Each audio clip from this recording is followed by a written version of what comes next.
संदीप जी, आपसे ही शुरुआत करती हूँ। क्या दिक्कत है, क्या पेच फंस रहा है, सरकार से क्या नाराजगी है? तो मैं आपका धन्यवाद करना चाहूंगा जो आपने हरियाणा रोडवेज और हरियाणा की जो जनता की मांग है वे आपके माध्यम से सभी तक पहुंचाने का काम किया।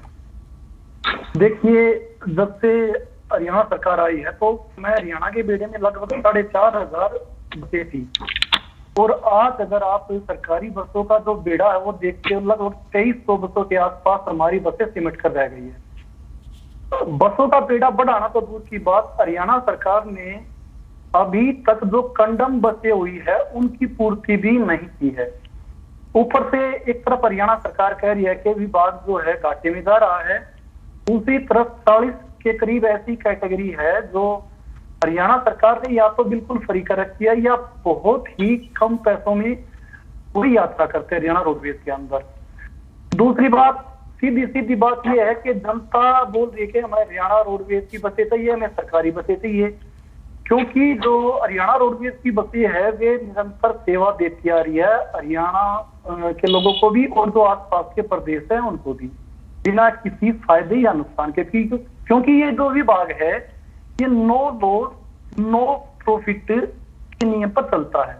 तो सीधी सी बात है, तो विभाग जनता को सेवा देने के लिए है, सरकार अपने मित्रों को फायदा पहुंचाने के लिए उसका निजीकरण करने से क्यों उतारू है?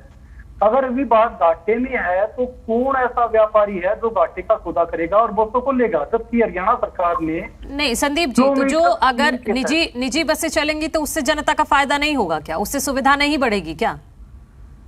जी जी जी, जरूर जरूर जरूर। मैं आप बहुत अच्छा सवाल आपका। सीधी सी बात यह है, आप प्राय देखते होंगे जो निजी बसें है वे खचाखच भरने के बाद ही अपने जो उनका स्टैंड है वहां से निकलती है, जबकि जो सरकारी बसें है उनका एक नियम निर्धारण होता है कि टाइम हुआ और बस चल पड़ी। दूसरी बात एक चीज और है, अभी पिछले दिनों रक्षाबंधन का तो आता, आप ज्यादा दूर मत जाइए।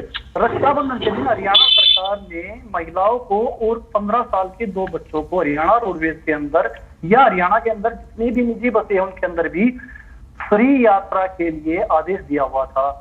लेकिन सिर्फ रोडवेज बसों को छोड़कर जितनी भी निजी बसें हैं सभी ने महिलाओं से और बच्चों से किराया वसूल किया है।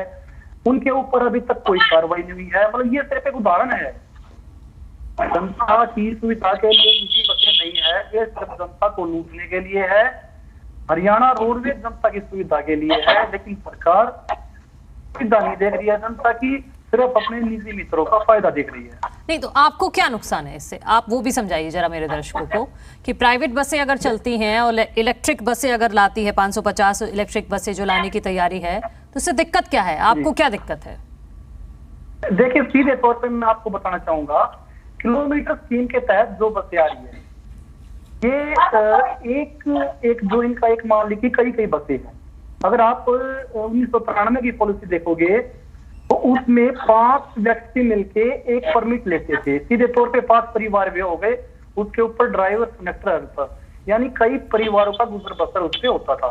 अगर सरकार को प्राइवेट बसें लानी है तो 93 की पॉलिसी के तहत लेकर आए, लेकिन जो किलोमीटर स्कीम आप देखोगे तो इसमें सीधे सीधे एक व्यक्ति विशेष को फायदा दे रही है सरकार।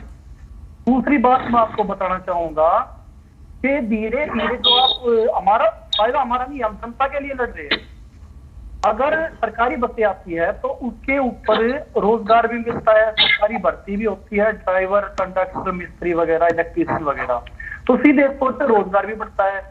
लेकिन सरकार सिर्फ ये विभाग को खत्म करने का काम नहीं कर रही है, ये रोजगार को खत्म करने का काम नहीं कर रही है। ठीक है।